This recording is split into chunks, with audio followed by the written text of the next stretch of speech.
Sono Kiki e vi do il benvenuto sul canale.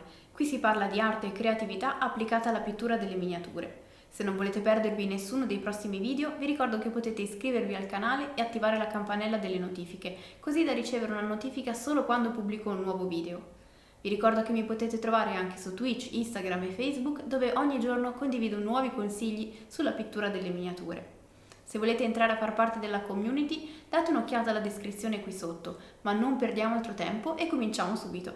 Per il video di oggi utilizzeremo questo modello di Loot Studios che ho stampato in resina di 5 cm. Fa parte di un pacchetto sci-fi di cui trovate il link qui sotto in descrizione se volete dare un'occhiata. Siamo quindi pronti ad applicare il primer. Dati i numerosi punti difficili da raggiungere della miniatura, lo strumento più comodo da usare in questo caso è l'aerografo piuttosto che il pennello. Come primer sto usando il Molotov nero di cui vi ho parlato in un precedente video che trovate qui sul canale. È già pronto all'uso, quindi l'applicazione è davvero veloce. Una volta che sarà completamente asciutto è giunto il momento della pittura. Come avrete visto dalla copertina, cerchiamo un effetto rovinato, usurato dal tempo, quindi andremo ad utilizzare i colori, nel mio caso gli Scale Color Artist, molto densi, almeno per le prime fasi.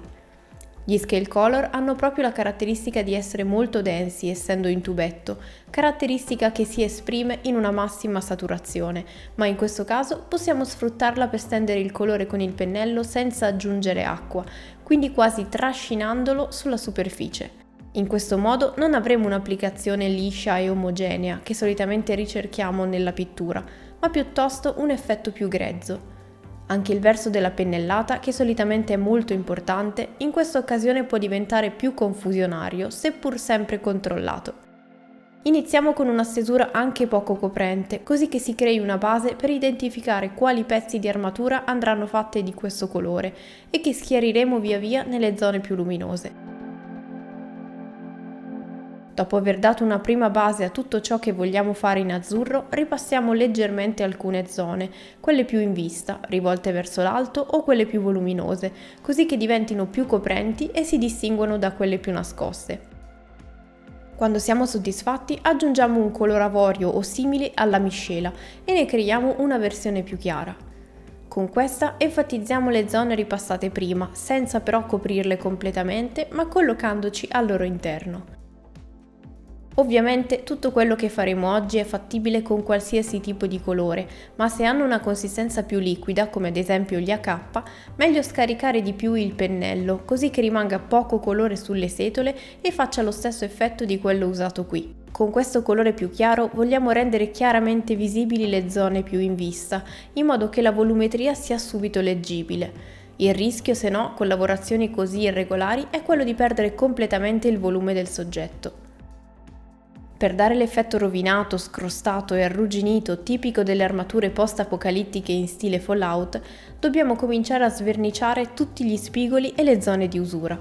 Per farlo utilizzeremo due marroni, uno più caldo e aranciato come la ruggine e uno più scuro. Il mix di questi due è perfetto come punto di partenza, con il quale segnare appunto tutte le parti di armatura su cui pensiamo possa essersi consumata la vernice, sotto l'effetto delle intemperie, dei graffi o dell'usura.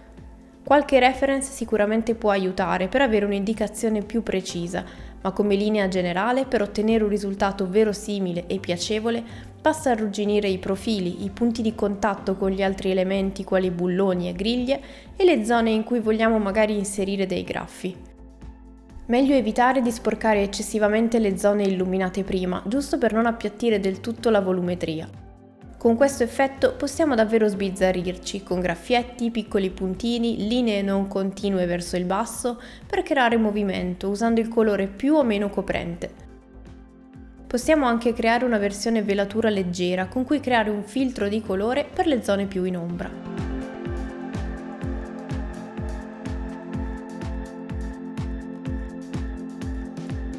All'interno di quelle zone appena segnate con il marrone scuro possiamo creare ulteriori variazioni cromatiche con piccoli tocchi di ruggine formata all'interno delle zone prive di vernice. Basterà con precisione picchiettare il colore, meglio se con punti davvero piccoli, vicini e sottili graffietti, per dare quel tocco in più in modo davvero semplice.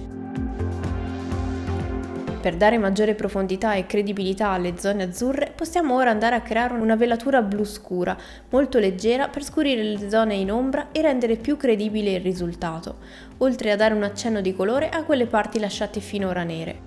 Questi filtri di colore sono davvero molto utili per movimentare il tutto e creare effetti specifici, come vedremo anche dopo nel resto del video. Basta diluire molto il colore in modo che si veda chiaramente il foglio della wet palette sottostante, ma tenere davvero pochissimo colore sulle setole per avere controllo di dove lo si andrà a posizionare. Aggiungendo al color ruggine una punta di quel color simile avorio usato prima ci permetterà di ridefinire le parti dell'armatura, quindi riportare alla luce gli spigoli delle varie sezioni. Meglio evitare di segnarli proprio tutti, ma evidenziare i principali renderà chiara la struttura dell'armatura. Creare punti molto più chiari del resto, in netto contrasto, aiuta a creare dei punti da cui sarà subito catturato lo sguardo. Con questo stesso colore possiamo anche in questo caso picchiettare con precisione e un pennello molto sottile per creare piccole zone di usura. Questo tipo di passaggi meglio evitare di ripeterli anche sulle gambe, da lasciare più in ombra, in modo che otticamente tutta l'attenzione sia sempre concentrata nella metà alta del modello, in particolare intorno alla testa. Su spalle e parte alta del petto possiamo anche schiarire ancora con velature chiare, sempre restringendo la zona rispetto a quel primo passaggio di azzurro chiaro. La prima tipologia di armatura è conclusa e possiamo quindi vedere una seconda piccola variante sul tema.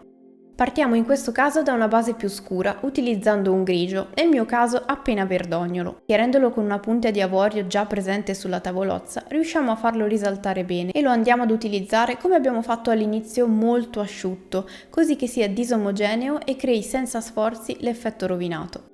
Lo schiariamo quindi con un colore più chiaro, nel mio caso tendente al verde, per enfatizzare la parte già presente nel grigio. Anche qui enfatizziamo le zone da illuminare, restringendo le zone con poco colore sul pennello. Un effetto simile avremmo potuto ottenerlo con la tecnica del dry brush, ma sarebbe stato tutto più sporco e indefinito. Avremmo rischiato di creare quella sgradevole polverina e avremmo sporcato anche il resto dell'armatura. Così facendo invece abbiamo il pieno controllo e otteniamo una miniatura volutamente invecchiata e rovinata, ma esattamente come la vogliamo noi.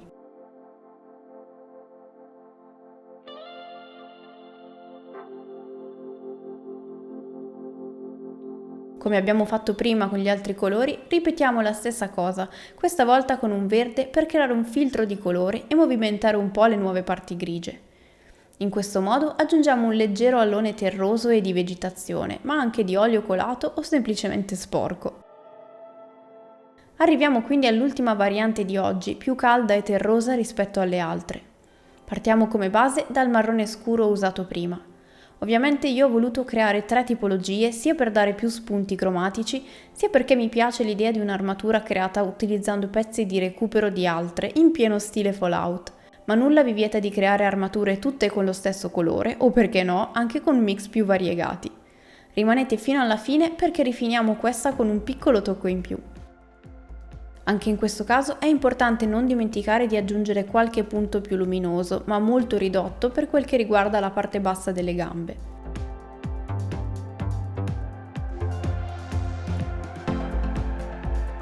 Questo è quindi come appare l'armatura con queste 3 varianti, ma come tocco in più ho voluto inserire un tributo al videogioco, con il celebre logo della Nuka-Cola. Partiamo quindi con una base leggera e non pienamente coprente di rosso. Utilizzare una consistenza leggera ci permette di integrare questo colore nella base già lavorata che abbiamo sotto senza coprirla del tutto. Dato che risulta come una sorta di verniciatura, possiamo poi rifinire il profilo in modo diverso dal resto del pezzo, come se appunto avesse subito un destino diverso. Una volta creata una base convincente, non ci resta che scriverci sopra le lettere del marchio. Quindi con un pennello sottile, poco colore sul pennello e stavolta il colore ben scorrevole ma non liquido, cominciamo a scrivere. Possiamo creare prima una traccia a matita se ci sentiamo più sicuri, oppure creare un punto di riferimento, come nel mio caso la linea centrale, e da lì poi costruire il resto della scritta. Non deve essere perfetta né perfettamente uguale, ma sicuramente con poco si riesce a dare maggiore personalizzazione ad un'armatura come tante.